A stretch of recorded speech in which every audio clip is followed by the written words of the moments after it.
That's why we're doing this. We just want to give back to the community and then just really change the path of how healthcare should be, especially from the clinical side of things, and empower other, PTs to be their own entrepreneur and then actually ascend their way out to actually get that time freedom, that financial freedom. That's what we want. You guys know about the whole movement that, I've been trying to do, and then Cheston's helping me out with this, is we're trying to build a group of clinicians. Again, identity wise, I like to look at myself as a badass clinician, right? And I want more of us to be out there. The reason being is that in healthcare, we don't really have that much control. We think we do, but really don't.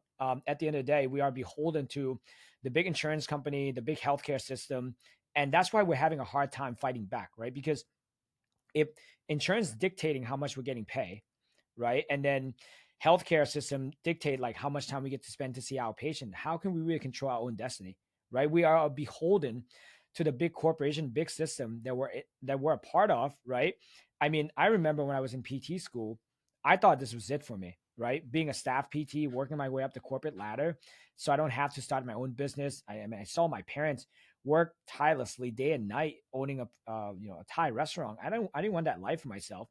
But then the worst part about it is that to work in a big corporate setting, seeing like 3 to 4 patients an hour a day, I have to sacrifice a piece of my soul and my values. So that's why rather than going to another company, changing, you know, polos to a different logo, doing exact same thing, I say, you know what, I might as well just make this leave and then just build something worthwhile pursuing, right?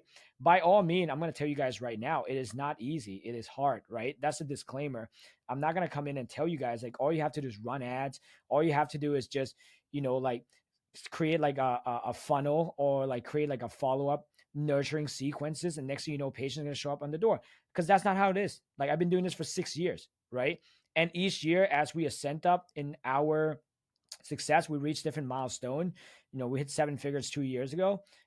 We're dealing with different problems, and that is a blessing, right? The one saying I say to myself every single day, and before I talk to Cheston, with any problem we have, is that, listen, I pray for time like this. I pray for the kind of problem I have right now. So as you guys are listening to this, right, think about the problem you're dealing with and understand that as you're going through the trenches, A, you're not doing alone because we have a community. And B, knowing that your job is to make sure you grow your problems and you're not dealing with the same problem, right? So this is the whole point of building this kind of community. So I want to get into the whole identity mindset, right? Just because you can't get from point A to point B without upgrading your thinking. And when we're making this graphic for you guys, this is exactly what I went through, right? I mean, I spoke at length with Chesney about this too. Like when you're a PT student, you're just a professional student that happen to learn things about the human body, clinical skill that get you to, frankly, pass the boards. That's what PT school are teaching you to do. They're teaching you to just be really good at a baseline skill and really good at test taking. So when you take your licensing exam, you are passing that licensing exam, and therefore the PT school actually keep getting credential and getting more people to come in, right? But then afterwards, there's always this gap between going from a student to going to being an employee, right? Now, when you're in a real world scenario, the thing you learn in PT school, you can probably discard 80% of it, right? So I was ortho focused. So I want to do like the return to sports stuff, ACL, UCL, active population, CrossFit athletes, weightlifting. Like if I learn stuff in when it comes to pediatric, right? I'm not going to use that. So you have to always doubling down and niche yourself in when you're becoming someone employee as well, right? And that's why I found my journey.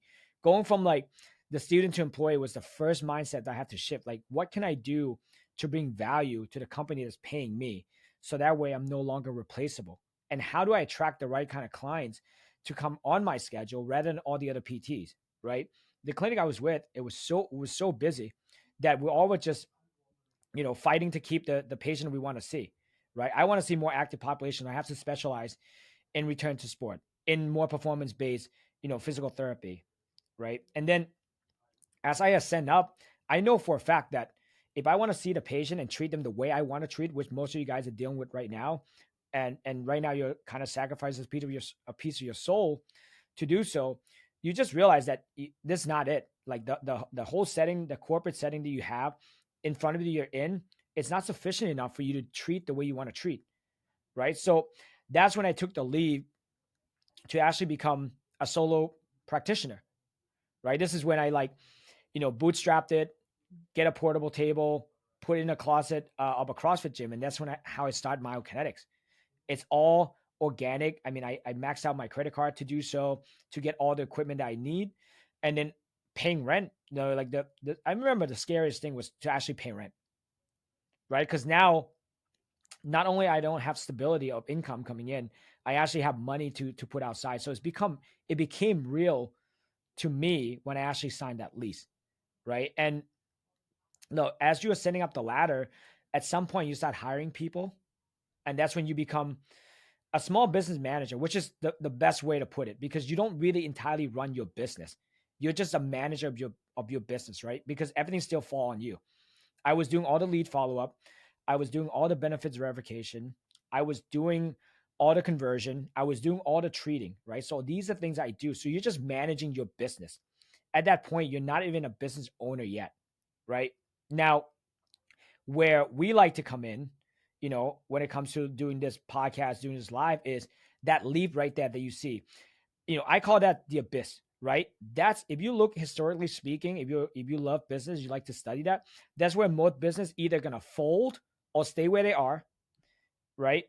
People who are watching this know a handful of people who took the leap to start their own practice, and within the next 3-4 years, they just kind of stay the same, right? There's no ascension, there's no scaling, they're just staying there, right?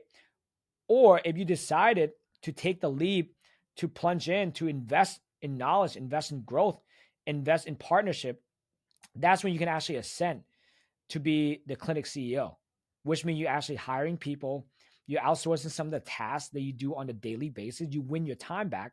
But the the the one myth when it comes to hiring people think that once you hire someone, you don't have to touch that task ever again.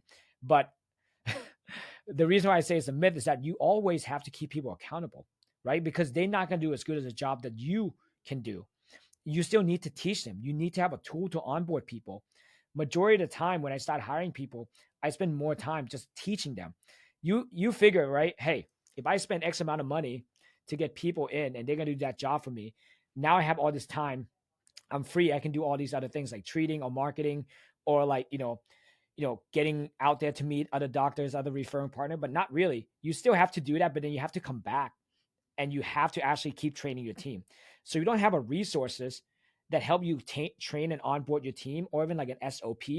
You're still going to be managing the business, right? The whole goal is that how do you build a team that is self-sufficient, that will do the right thing at a high standard that you set, so that way you can go out and do all these things.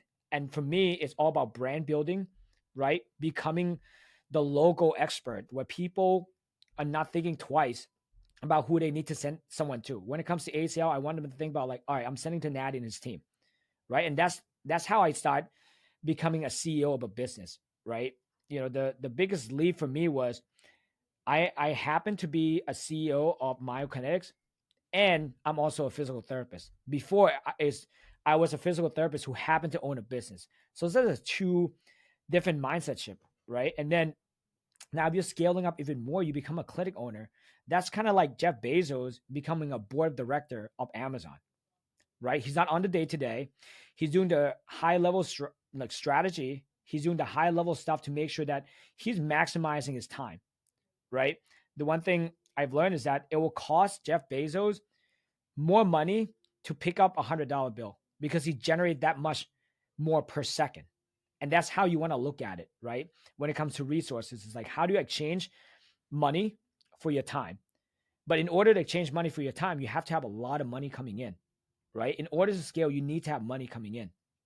And then at that point, where I'm inspired to be is freedom entrepreneur. This is where I get to venture into different things that actually coincide with my business, right? I'm not venturing things that doesn't make sense. I'm not and I have done that in the past, and we can talk about that more. But the whole point now, how do we build different vehicle that actually coincide, and actually it's a symbiotic relationship with the main thing itself, which is the clinic for me.